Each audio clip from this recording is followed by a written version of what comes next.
నమస్తే ABC news కి స్వాగతం. ముందుగా హెడ్లైన్స్ చూద్దాం.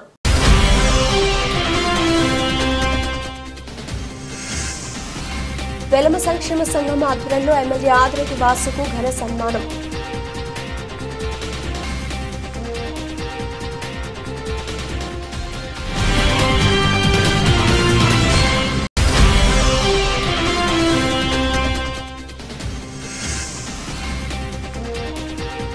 సంక్షేమం అభివృద్ధి కూటమి ప్రభుత్వ లక్ష్యం.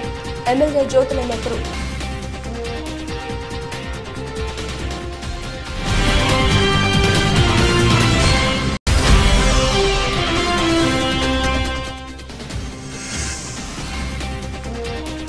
చంద్రబాబు తప్పు చేశారని పవన్ కళ్యాణ్ ఒప్పుకున్నారు. మాజీ మంత్రి వేణుగోపాలకృష్ణ పీసీ పాయింట్స్.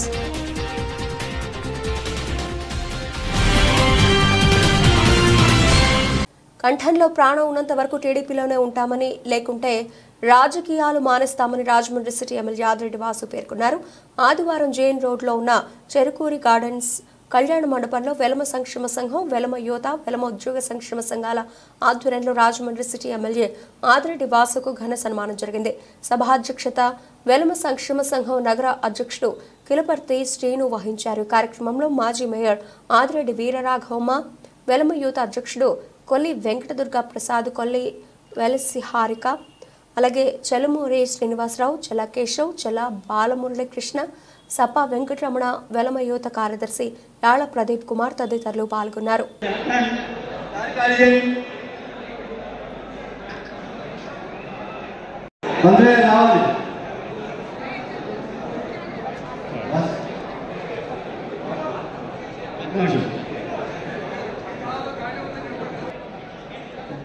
దయచేసి దానికి కూర్చున్న వాళ్ళంతా సోదరులారా దైనిక కార్యక్రమంలో లోపలికి వచ్చి కూర్చోవాలని కోరుతున్నాం. ఎవరో నుంచోవద్దు, దయచేసి లోపల రండి.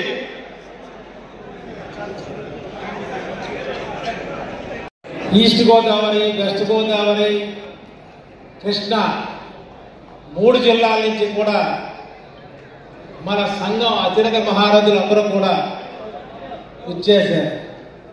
అలాగే వేదిక మీద ఉన్నటువంటి పెద్దలు, అలాగే మన పత్రికా సోదరులు, వేదిక మీద ఉన్నటువంటి మన వెలమ సంఘ కుటుంబ సభ్యులు, వేదిక పైన వేదిక కింద ఉన్న అందరూ కూడా ఒకే కుటుంబం.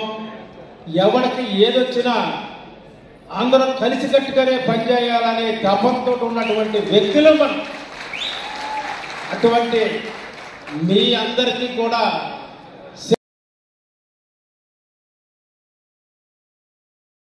ఏర్పాటు చేశారు. మీ సౌలభ్యం వరకు దయచేసి కూర్చున్న వాళ్ళందరూ పక్కగా కలవలసిందిగా కోరుచున్నాం. అలాగే గరుపురంలో దేవస్థానం ఎక్స్ చైర్మన్ అయినటువంటి లాల బాబ్జీ గారిని వేదికపై రావాల్సిందిగా కోరుచున్నాం.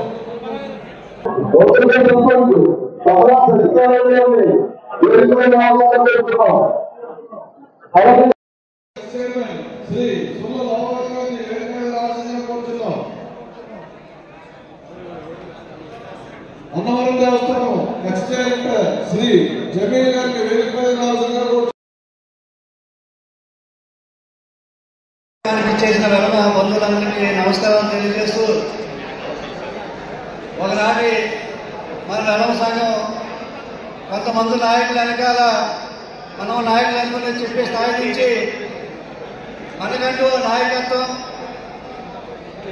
ఆ నాయకత్వం రాజమండ్రి నుంచి స్టార్ట్ అయ్యి జిల్లాలుగా తల్లి ఒక స్టేట్ వరకు వెళ్ళి ఈవేళ మనం కూడా ఒక నాయకుడు అనే స్థాయికి తీసుకెళ్ళిన ముందుగా మన నాయకుడు, నా గురువు ఆయుడప్పరానికి ఈ సభ ద్వారా అర్షధాల ద్వారా మీరు ధన్యవాదాలు చేస్తుందిగా కోరుతున్నాను. వెలమ అంటే అడ్రస్ ఆదిరెడ్డి, వెలమ అంటే అడ్రస్ ఆదిరెడ్డి.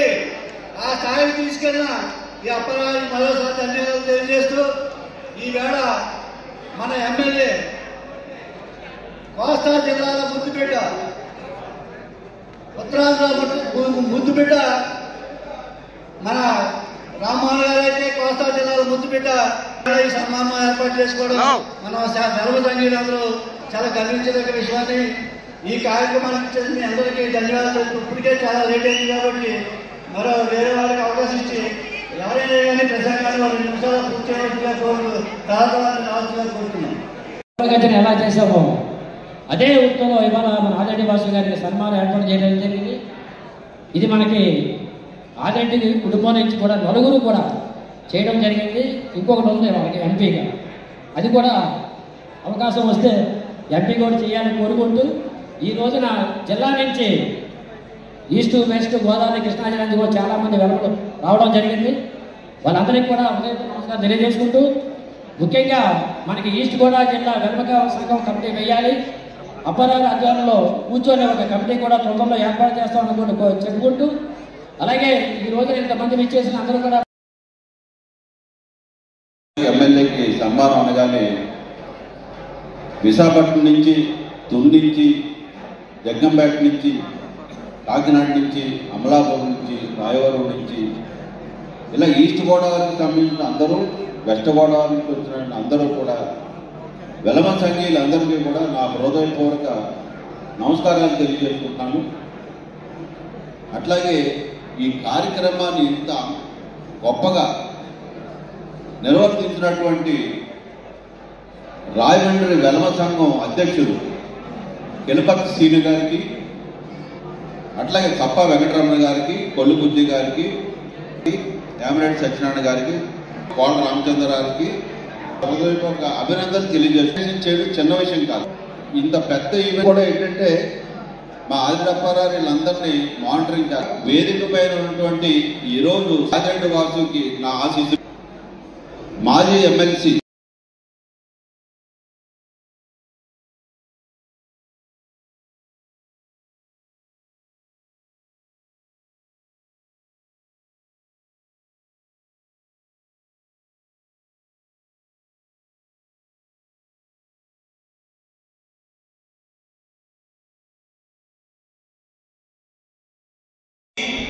ఆదిరెడ్డి సొత్తు కాదు, సొంతం కాదు. ఇది అందరి సొంతం. ఇక్కడ ఉన్నవాడు ఎవరైనా సరే ఇదే విధంగా కష్టపడితే ఒక ఎమ్మెల్యే అవ్వగలుగుతాడు, ఒక మేయర్ అవ్వగలుగుతాడు.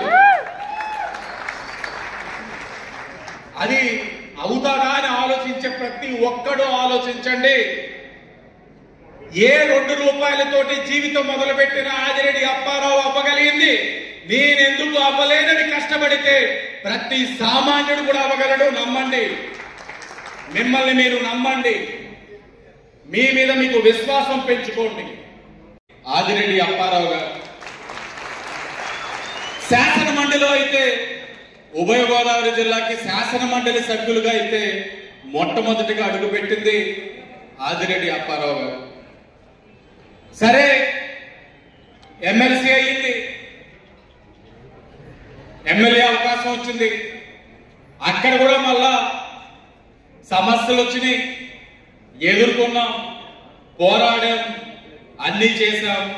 చివరాఖరిగా నా భార్య, ఈరోజు నేను, ఇదంతా కూడా మీకు తెలిసిన అంశాలే. నేను చెప్పేది ఒకటే, ఒక సామాన్యుడు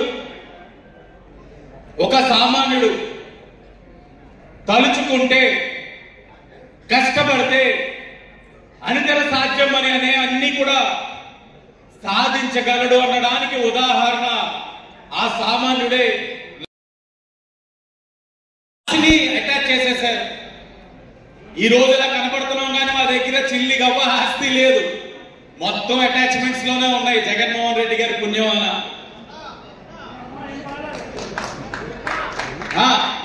మాట్లాడుకోవాలి, 5 ఏళ్ళు అయ్యింది కదా.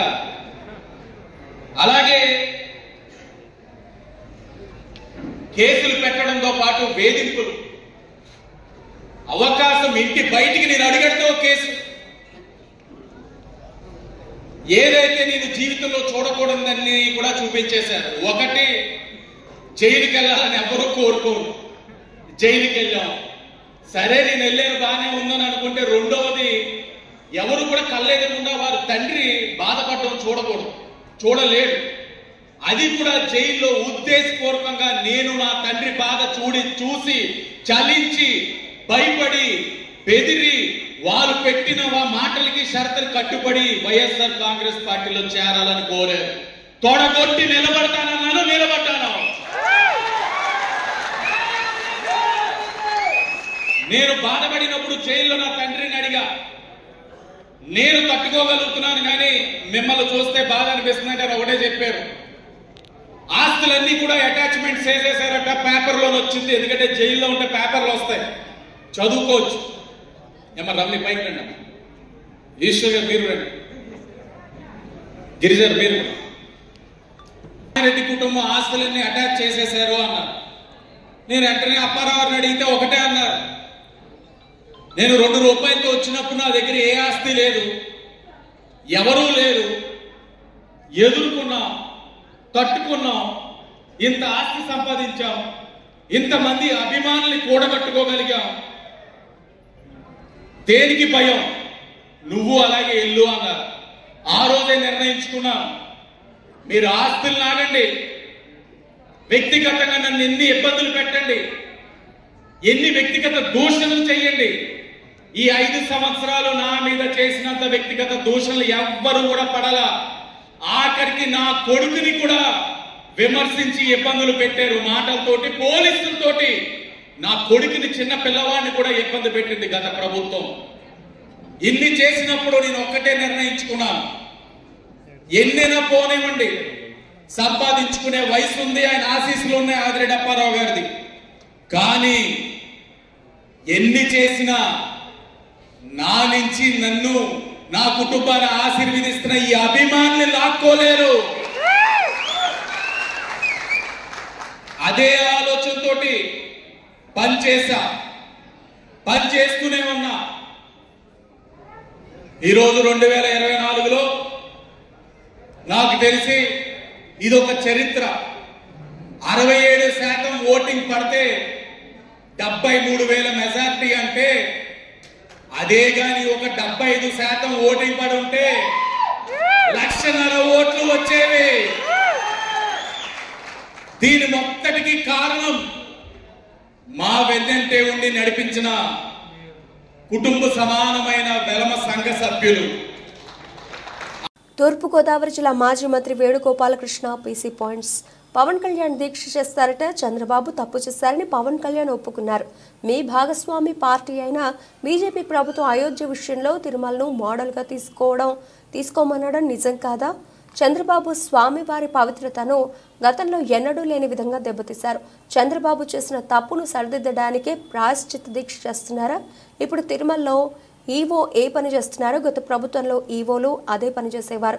గతంలో నిబంధనలకు అనుగుణంగా లేకపోవడంతో 18 సార్లు రిజెక్ట్ చేశారు. భక్తుల మనోభావాలపై దారుణమైన నిందలు చంద్రబాబు వేశారు. భక్తుల మనోభావాలపై చంద్రబాబు అబద్ధాలు వేశారు. సూపర్ 6లో ఒక్క పథకం కూడా ఇప్పటి వరకు అమలు కాలేదు. ప్రతిపక్షాలపై బురద చల్లడం వేణుగోపాలకృష్ణ లక్ష్యంగా చంద్రబాబు పనిచేస్తోంది. వేణుగోపాలకృష్ణ మాజీ మంత్రి. ఈ రాష్ట్ర ప్రజలకు కానీ, రాష్ట్రంలో ఉన్నటువంటి విజ్ఞులైనటువంటి ప్రజలు, విద్యావంతులైనటువంటి ప్రజలు, ఉద్యోగులైనటువంటి ప్రజలు, రెడ్ బుక్ అనేటువంటి పదాన్ని వాడినటువంటి లోకేష్ గారు రెడ్ బుక్ అంటే రాజ్యాంగబద్ధంగా పాలిస్తారని ప్రమాణం చేసి, రాజ్యాంగం మీద ప్రమాణం చేసి ఆ స్థానంలో కూర్చున్నటువంటి మంత్రులు రెడ్ బుక్ అనేటువంటి రెడ్ బుక్ రాజ్యాంగం అట. ఎంత హేళనగా, అంటే ప్రజలంటే ఎంత చులకన, అధికారులంటే ఎంత చులకన.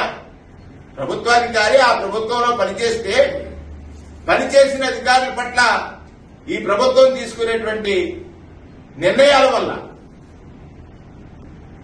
ఏదైతే ప్రజలకు సేవ చేయాలని ఉద్యోగాలు ఎంచుకుని, ఉద్యోగ రంగాన్ని ఎంచుకుని ఉద్యోగాలు సంపాదించిన తర్వాత ప్రజాక్షేమం కోసం పనిచేసే అధికారులను వేధించేటువంటి తీరేదైతే ఉందో అది సభ్య సమాజం అంతా కూడా ఆలోచించాలి, గ్రహించాలని. కాకినాడ జిల్లా జగ్గంపేట సంక్షేమం అభివృద్ధి తెలుగుదేశం జనసేన భాజపా కూటమి ప్రభుత్వం లక్ష్యమని జగ్గంపేట శాసనసభ్యులు అన్నారు. కూటమి ప్రభుత్వం 100 రోజులు పూర్తయిన సందర్భంగా జగ్గంపేట మండలం మల్లిసాల గ్రామంలో ఏర్పాటు చేసిన ఇది మంచి ప్రభుత్వం కార్యక్రమంలో ఎమ్మెల్యే జ్యోతుల నెహ్రూ, జనసేన ఇన్ఛార్జ్ తుమ్మలపల్లి రమేష్ పాల్గొన్నారు.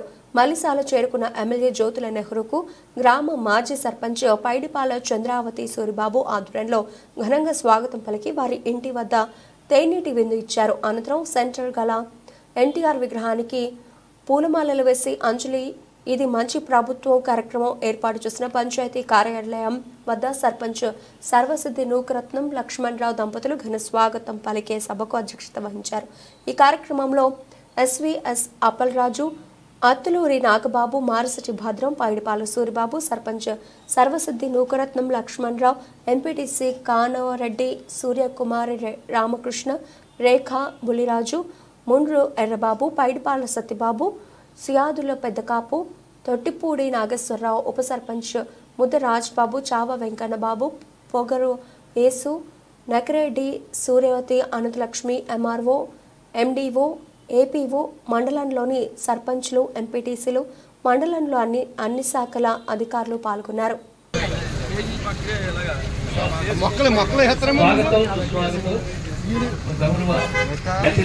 శాసనసభ్యులు గౌరవ ఎంపీటీసీ 1 కనకరెడ్డి సూర్యకుమార్ గారు, మల్లిసాల ఎంపీటీసీ 2 శ్రీమతి అత్తులూరి నాగరత్నం గారు, అలాగే అందరికి కూడాను సభావేదిక అలంకరించవలసిందిగా కోరుతున్నాం.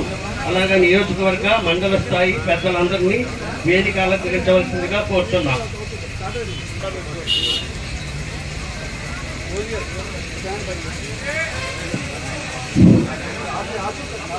వాళ్ళందరూ మొత్తం అందరూ సభా వేదిక మీదకి రావాల్సిందిగా కోరుతున్నాం సార్ చెప్తున్నారు. ఎలక్ట్రికల్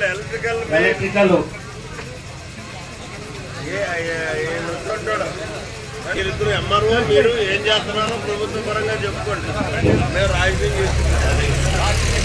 ఇది మంచి ప్రభుత్వం, ఎందుకంటే సంక్షోభంలో అవకాశాన్ని కల్పించారు. కాబట్టి ఆ వయసులో వాళ్ళందరూ కూడా సైట్ ఓపెన్ చేసిన తర్వాత అప్లికేషన్ పెట్టుకోండి. నువ్వు వీడు కంప్లీట్ చెయ్యాలి. పోటీతత్వంతో మనిషాల్లో ఎవరు లేరండి నన్ను ప్రకటన అడిగేవాళ్ళు అనే పరిస్థితి కల్పించాలి. ఏ పేరు నీ పేరు? నాగేందర్. వెరీ గుడ్ అమ్మా. అప్పుడు సరే నువ్వేంటి తల్లి?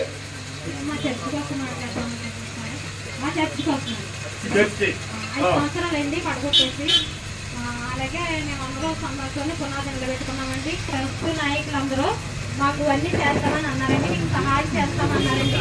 మాకు ఎవరి వల్లనే కూడా సహాయం దొరకలేదండి. మాకు ఎక్కడికి వెళ్ళినా మాకు సహాయం చేయకపోగా మమ్మల్ని ఇంకా పట్టించుకోవడం మానేశారండి. మేము పట్టించుకోవడం మానేశారు కాబట్టి మేము ఎవరితో చెప్పుకోవాలో కూడా అర్థం కాలేదండి మాకు. అదే మీ ఆధీనంలో అన్నా మీరు మీ దృష్టికి వస్తే మా చర్చి కూడా మీరు పట్టించుకుంటారని మేము అనుకుంటున్నామండి. మేము అందరూ మా పాస్టర్ గారు నేను కలిపి వచ్చామండి ఇక్కడికి.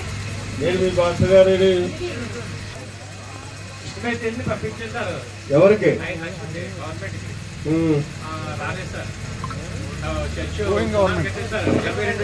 ఒక్కసారి మీ మాట అయిపోయింది. 2018లో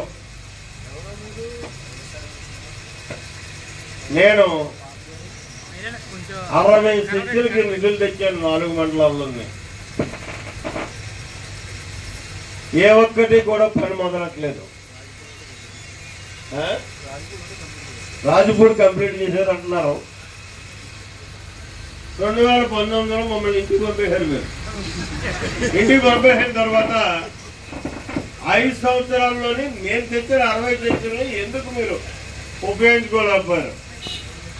ఇవాళ జగన్మోహన్ రెడ్డి ఇచ్చినటువంటి ఇళ్ళకు కూడా డబ్బులు ఇస్తామని చెప్తున్నాం కదా. ఇది ప్రభుత్వం, నా అప్పు సొమ్ము కాదు, ఆడప్పు సొమ్ము కాదు. మీరు పన్నుల రూపంలో పెట్టినటువంటి డబ్బుల్ని మార్పులు చేసి మీకు ఇస్తాం. ఎక్కడి నుంచో పుట్టుకొచ్చేది. చంద్రబాబు నాయుడు తేడు, జగన్మోహన్ రెడ్డి తేడు, జ్యోతుల నెహ్రూ తేడు. 60 చర్చలు మురుగుపోయినాయి. అందులో మీది ఉందో లేదో నాకు తెలియదు, కానీ చంద్రబాబు నాయుడు ప్రభుత్వంలో అన్నాడు చర్చలు కట్టుకోవడానికి డబ్బులు ఇచ్చినటువంటి ప్రభుత్వం ఆ ప్రభుత్వం. గడిచిన ప్రభుత్వం గురించి నేను మాట్లాడక్కర్లేదు. మీరే ప్రత్యక్ష నిదర్శనం. మీరే తెచ్చుకోలేకపోయారు. మీది ప్రభుత్వం అని చెప్పేసి గుర్తి గుర్తి గుర్తి గుర్తి గుర్తి గుర్తేసి మీరే తెచ్చుకోలేకపోయారు. ఎంత అన్నది కాదు, ఊరు చేస్తే అన్నది కాదు, రాష్ట్ర వ్యాప్తంగానే ఇస్తున్నాం. చంద్రబాబు నాయుడు గారు నిర్ణయం తీసుకున్నారు, దానికి ఇస్తున్నాం. రెండు, ఇది జగన్ ప్రభుత్వం కాదు, ఆ ప్రభుత్వంలో కట్టినటువంటి ఇల్లుకి కూడా డబ్బులు ఇస్తాం. రాజకీయాలు లేవు. ఇప్పుడు ఆ తల్లి అడిగింది, తక్కువలో నేను ఆగిపోయాను, నాకు ఇసుక దొరకటం లేదు, రెండు లోన్ కట్టలేదు అని చెప్పా. కొత్తగా నువ్వు ఒక్క నెల ఆగితే నీకు కొత్త ఇళ్ళు ఏవైతే వస్తాయో ఆ కొత్తది కూడా వచ్చే 4 లక్షల రూపాయలు. కొత్తగా వచ్చే కట్టుకునే ప్రతి ఒక్కరికి కూడా ఇల్లు ఇవ్వడం జరుగుతుంది, అర్హత ఉన్న వాళ్ళకి మాత్రమే.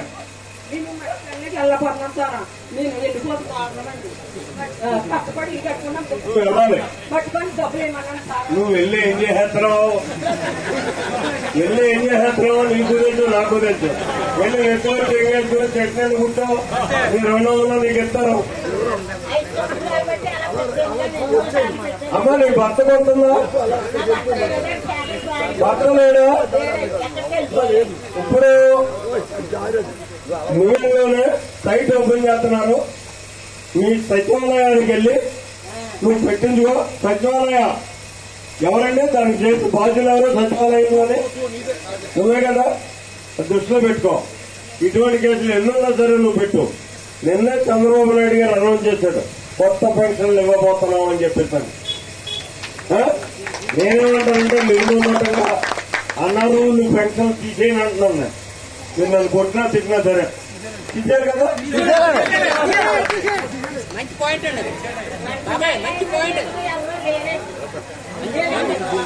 ఖచ్చితంగా నీకు నన్ను పెన్షన్ చేయడం జరుగుతుంది. జనవరి నెలలో పెన్షన్ ఇవ్వడం జరుగుతుంది. నువ్వు మాత్రం పెట్టుకో. ఓకే, రావాలి. ఆరోగ్యాలు చెప్పు.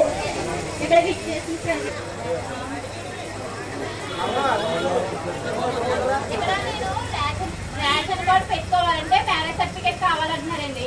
మ్యారేజ్ సర్టిఫికేట్ కావాలంటే సచివాలయంలో చాలా సార్లు తిరిగానండి. మేము ఇక్కడ చేయము, రిజర్వేషన్ ఆఫీస్కి వెళ్ళిపోండి అంటున్నారు. మేము రేషన్ కార్డు పెట్టుకోవాలి కదండి, మేము కారణం ఏంటో చెప్తారని. అమ్మా నీ వయసు ఎంత? 22 వచ్చా నిజంగా? ఆధార్ కార్డు చూపించమంటారంటే ఇప్పుడు నువ్వు నీ పెళ్లి కార్డు, నీ ఆధార్ కార్డు, మీ డిజిటల్ అసిస్టెంట్కి అతను దాన్ని నోట్ చేసుకుంటాడు. నోట్ చేసుకుని అవసరమైతే రిజిస్టర్ ఆఫీస్కి అతనే పంపించుకుంటాడు. రిజిస్టర్ ఆఫీస్ సర్టిఫికెట్ దగ్గరకు వస్తుంది, అతను నీకు ఇస్తాడు. నువ్వు వెళ్ళడానికి కాదు, వీళ్ళు వెళ్తా. ఎంఆర్ఓ ఆఫీస్కి వెళ్ళండి, రిజిస్టర్ ఆఫీస్కి వెళ్ళండి, పోలీస్ స్టేషన్కి వెళ్ళండి అని కాదు. సచివాలయ సిబ్బంది అన్నది ఈ రాష్ట్రంలో ఎన్ని శాఖల్లో అన్ని శాఖలు ఉన్నారండి అధికారులు. ఆ శాఖలకు సంబంధించినటువంటి కార్యక్రమాలన్నింటిలోనే బాధ్యులు వాళ్లే. వాళ్ళు కంప్లీట్ చేసి మీకు ఇవ్వాలి. పాపం వాళ్ళకి తలసం లేదు, అది తెలియదు ఇంకా. దాని మీద కూడా ట్రైనింగ్ క్లాస్ పెడదాం అనుకుంటున్నాను నేను తొందరలోనే. వాళ్ళందరికీ కూడా మీ డ్యూటీలు ఇరా బాబు, ఆ డ్యూటీలు సక్రమంగా చేస్తే ప్రజలు మిమ్మల్ని మన్నిస్తారు అని చెప్తామని నా ఆలోచన, నమ్మకం. ఎందుకంటే నిన్న డబ్బులు పడ్డాయి వీళ్ళకి 15. ఇప్పుడు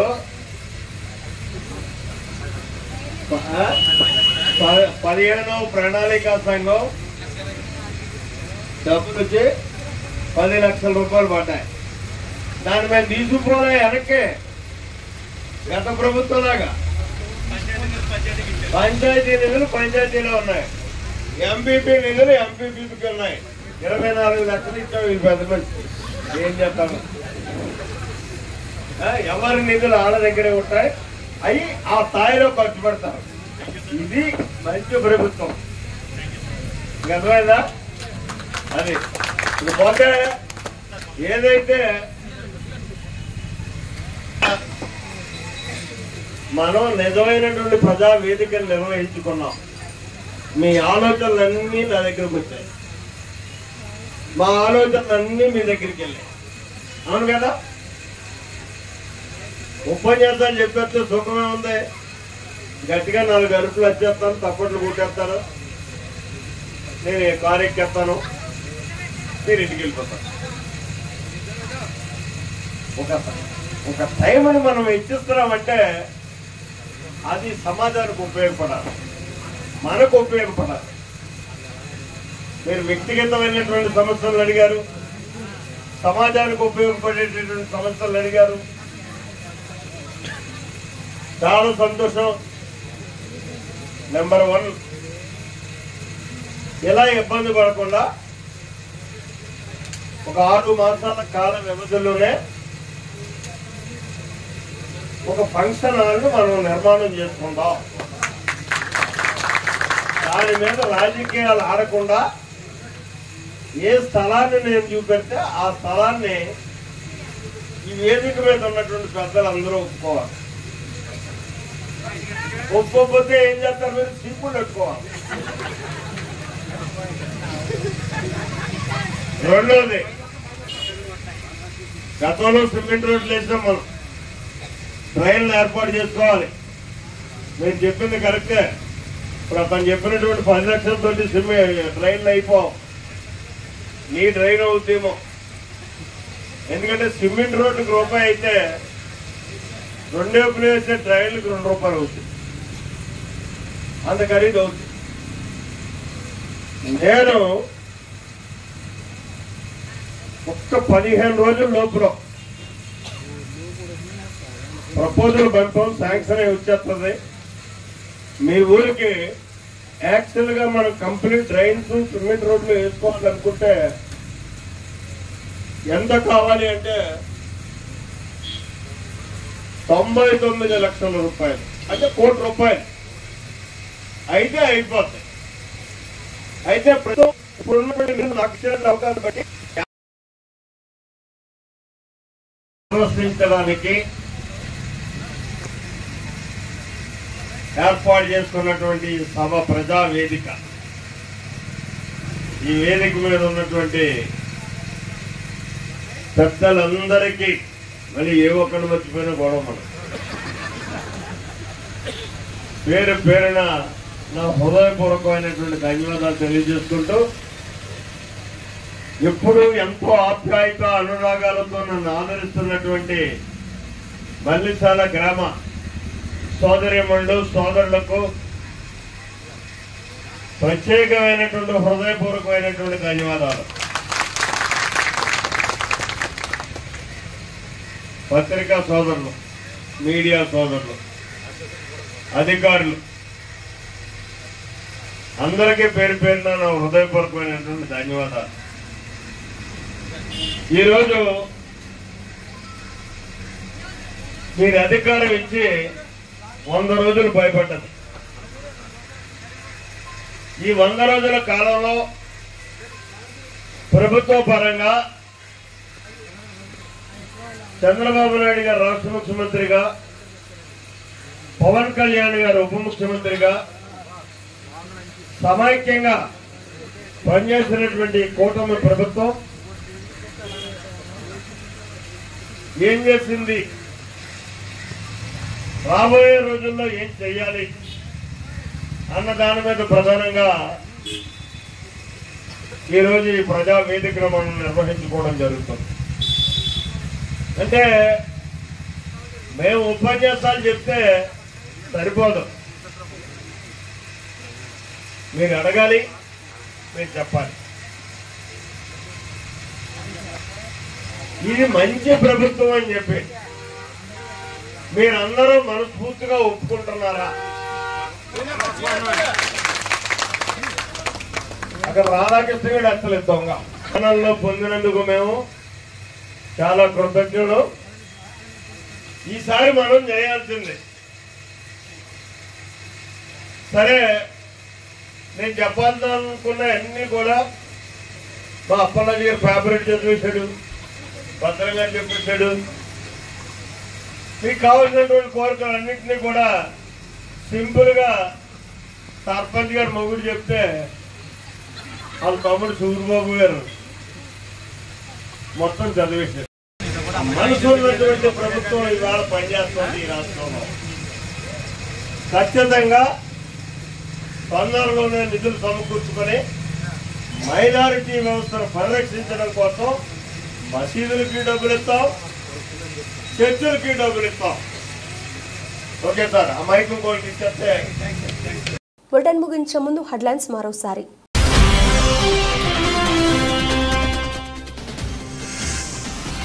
వెలమ సంక్షేమ సంఘం ఆధ్వర్యంలో ఎమ్మెల్యే ఆదిరెడ్డి వాసుకు ఘన సన్మానం.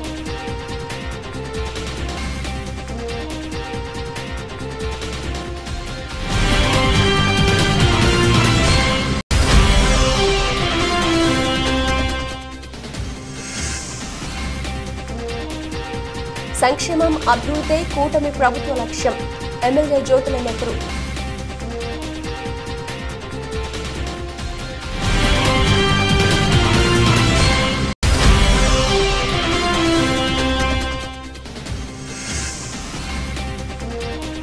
చంద్రబాబు తప్పు చేశారని పవన్ కళ్యాణ్ ఒప్పుకున్నారు. మాజీ మంత్రి వేణుగోపాలకృష్ణ పీసీ పాయింట్స్.